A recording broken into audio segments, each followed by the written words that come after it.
Suffering definitely presents one of the greatest difficulties that Christians face when explaining their faith to other people. It's difficult to imagine, for instance, how a God who is all good and all powerful could allow so much suffering in the world. We only have to turn on the TV to see a constant stream of images of people caught up in tragedy, violence and starvation.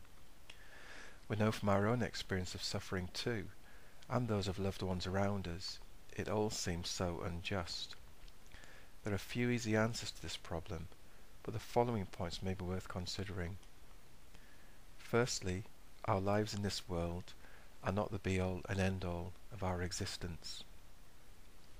The past 200 years have seen all kinds of onslaughts on the idea that there may be spiritual reality beyond this world. Interestingly, the main objections have not come from those enduring suffering, but rather thinkers in modern societies who've placed their trust in human capabilities instead of God. Ironically, the strongest Christian communities have arisen in places where persecution, deprivation, and all kinds of suffering have been at their worst. Christians believe that life in this world is only one chapter of a book that will be finished in eternity. We learn to trust, therefore, that what doesn't make any sense at all in this world will make sense when the final chapter of history is written by God himself. This belief provides us with hope and the ability to carry on even in the darkest moments of life. Second point, God doesn't explain suffering, but he does embrace it. You might expect that the Bible would provide some kind of definitive answer to the problem of suffering somewhere in its many pages. Sadly not. There are glimpses of insight here and there that explain certain instances of suffering, for example, that resulting from sinful behaviour of selves or others, but otherwise the Bible is curiously silent on this question.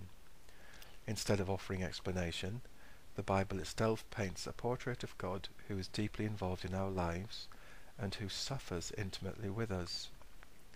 It's as if God chooses to enter our experience and draw us to himself through it, rather than necessarily lift us out of it.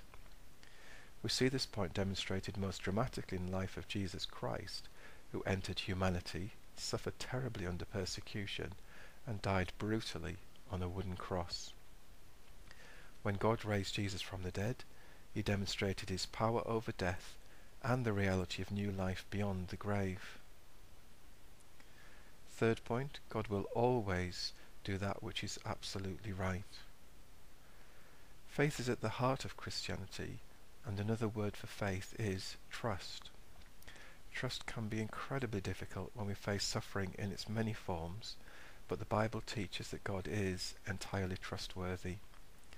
Many millions of Christians through the ages have found that promise to be true in their own lives. Christians suffer in life in the same ways that other people do, and often for having a faith too.